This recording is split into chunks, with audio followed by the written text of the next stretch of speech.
அஸ்ஸலாமு அலைக்கும் வரஹமத்துல்லாஹி வபரகாத்துஹு. இன்றைய குர்ஆன் மஜ்லிஸில் குர்ஆனின் இரண்டாவது அத்தியாயமான சூரா அல் பக்ரா என்ற இந்த அத்தியாயத்தின் 231வது வசனத்திலிருந்து ஆரம்பிக்க இருக்கின்றோம். இந்த அரபி மூல வசனங்களை ஓதி அவைகளின் தமிழாக்கங்களை வாசிக்க இருக்கின்றோம். அனைவரும் அமைதி காத்து செவிதாழ்த்தி கேட்டு பயனடையவும்.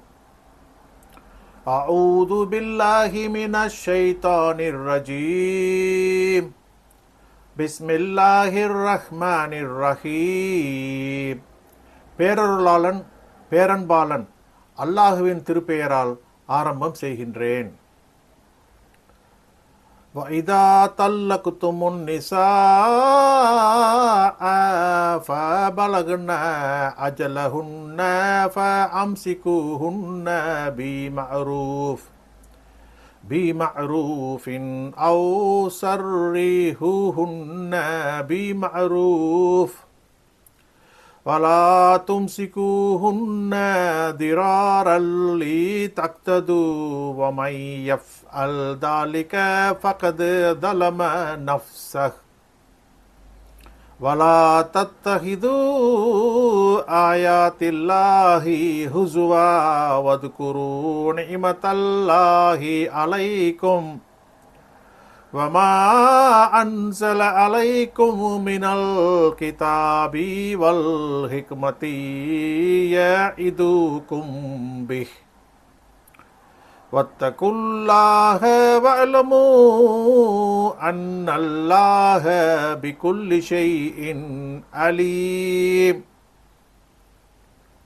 நீங்கள் பெண்களை விவாகரத்து செய்து அவர்கள் தங்கள் தவணையை அடைந்தால் நல்ல முறையில் அவர்களை தடுத்து கொள்ளுங்கள் அல்லது நல்ல முறையில் விட்டுவிடுங்கள்.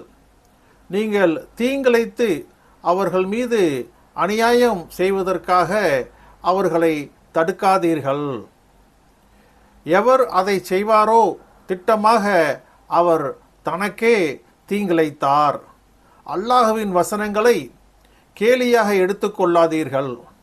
உங்கள் மீதுள்ள அல்லாஹுவின் அருளையும் வேதத்திலிருந்தும் ஞானத்திலிருந்தும் உங்கள் மீது அவன் இறக்கியதையும் நினைவு கூறுங்கள்.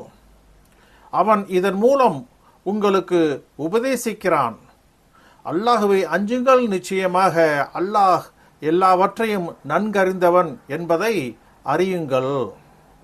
وَإِذَا طَلَّقْتُمُ النِّسَاءَ فَبَلَغْنَ أَجَلَهُنَّ فَلَا تَقْتُلُوهُنَّ أَن يَنكِحْنَ أَزْوَاجَهُنَّ إِذَا تَرَاضَوْا بَيْنَهُم بِالْمَعْرُوفِ ذَلِكَ يُوعَظُ بِهِ مَنْ كَانَ مِنْكُمْ يُؤْمِنُ بِاللَّهِ وَالْيَوْمِ الْآخِرِ ذَلِكُمْ أَزْكَى لَكُمْ وَأَطْهَرُ وَاللَّهُ يَعْلَمُ وَأَنْتُمْ لَا تَعْلَمُونَ.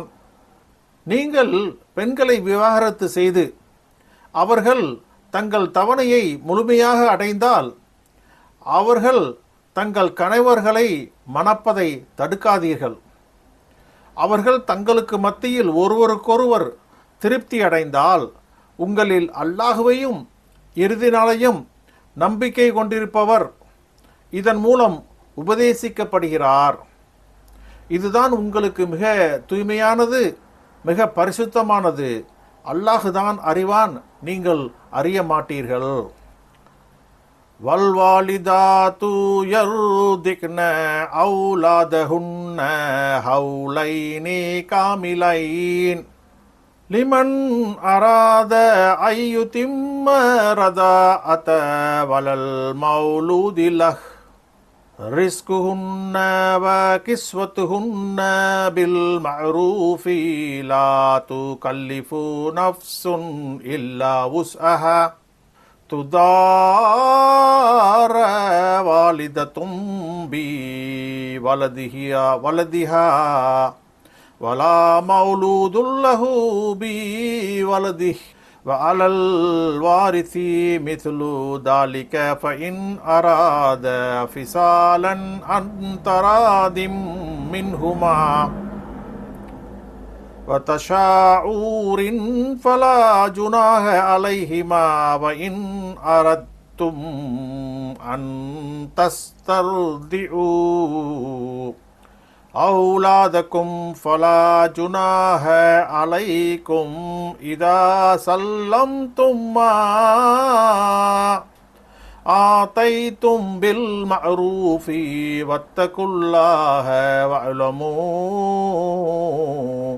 أن الله بما تعملون بصير. எவர், அதாவது எந்த தந்தை பாலூட்டுவதை முழுமைப்படுத்த விரும்புகிறாரோ அவருக்காக தாய்மார்கள் தங்கள் குழந்தைகளுக்கு முழுமையான ஈராண்டுகள் பாலூட்டுவார்கள். நல்ல முறையில் அவர்களுக்கு உணவளிப்பதும் ஆடை கொடுப்பதும் எவருக்காக குழந்தை பெற்றெடுக்கப்பட்டதோ அவர், அதாவது தந்தை மீது கடமையாகும். ஓர் ஆத்மா அதன் வசதிக்கு மேல் நிர்பந்திக்கப்பட மாட்டாது. ஒரு தாய் தன் குழந்தைகளுக்காக துன்புறுத்தப்பட மாட்டாள். இன்னும் தந்தையும் தன் குழந்தைக்காக துன்புறுத்தப்பட மாட்டார். அதுபோன்றே வாரிசுதாரர் மீதும் கடமையாகும். அவ்விருவரும் தங்கள் பரஸ்பர திருப்தியுடனும் பரஸ்பர ஆலோசனையுடனும் பால்குடியை நிறுத்த நாடினால் அவ்விருவர் மீதும் குற்றமே இல்லை. நீங்கள் உங்கள் குழந்தைகளுக்கு பிற பெண் மூலம் பாலூட்டுவதை விரும்பினால் நீங்கள் கொடுப்பதை நல்ல முறையில் ஒப்படைத்தால் அது உங்கள் மீது குற்றமில்லை. அல்லாஹுவை அஞ்சுங்கள். நீங்கள் நிச்சயமாக அல்லாஹ் நீங்கள் செய்பவற்றை உற்று நோக்குபவன் என்பதையும் அறியுங்கள். வல்லதீன யுத்தவ்வஃப்ன மின்கும் வயதரூன அஸ்வாஜா يتربصن بأنفسهن أربعة أشهر وعشرا فإذا بلغن أجلهن فلا جناح عليكم فيما فعلن في أنفسهن بالمعروف والله بما تعملون خبير. உங்கள் மனைவிகளை விட்டு இறப்பவர்கள் அவர்களின் மனைவிகள் 4 மாதங்கள் 10 நாட்கள் தங்களுக்கு இத்தா எதிர்பார்ப்பார்கள். அவர்கள் தங்கள் தவணையை அடைந்து விட்டால் நல்ல முறையில் அவர்கள் தங்களுக்கு எதையும் செய்வதில் உங்கள் மீது குற்றமே இல்லை. நீங்கள் செய்வதை அல்லாஹ் ஆழ்ந்தறிபவன் ஆவான். வலா ஜுனாஹ அலைக்கும் ஃபீமா அர்ரத்தும் பிஹி மின் ஹித்பத்தின் நிசாஇ அவ் அக்னன்தும் ஃபீ அன்ஃபுசிக்கும் அலிமல்லாஹு அன்னக்கும் ஷதத்குரூனஹுன்ன வலாக்கின் லா யுஆஇதுஹுன்ன சிர்ரா இல்லா அன் தகூலு கௌலம் மஅரூஃபா வலா தக்ஸிமு உக்தத்தன் நிகாஹி ஹத்தா யப்லுகல் கிதாபு அஜலஹு வஅலமு அன்னல்லாஹ யஅலமு மா ஃபீ அன்ஃபுசிக்கும் ஃபக்தரூஹ் وَاعْلَمُوا أَنَّ اللَّهَ غَفُورٌ حَلِيمٌ. அப்பெண்களை திருமணம் பேசுவதற்காக நீங்கள் சூசகமாக எடுத்து கூறியதில் அல்லது உங்கள் உள்ளங்களில் மறைத்து வைத்ததில் உங்கள் மீது குற்றமே இல்லை. நிச்சயமாக நீங்கள் அவர்களை நினைப்பீர்கள் என்பதை அல்லாஹ் அறிவான். நல்ல கூற்றை கூறுவதை தவிர இத்தாவுடைய காலத்தில் அவர்களுக்கு இரகசியமாக வாக்குறுதி அளிக்காதீர்கள். விதிக்கப்பட்ட சட்டம் அதன் தவணையை அடையும் வரை திருமண ஒப்பந்தத்தை உறுதி செய்யாதீர்கள். உங்கள் உள்ளங்களில் உள்ளவற்றை நிச்சயமாக அல்லாஹ் அறிவான் என்பதை அறியுங்கள். எனவே அவனை பயப்படுங்கள். நிச்சயமாக அல்லாஹ் மகா மன்னிப்பாளன், பெரும் சகிப்பாளன் என்பதையும் அறியுங்கள். சதகல்லாஹுல் மௌலானல் அதீம்.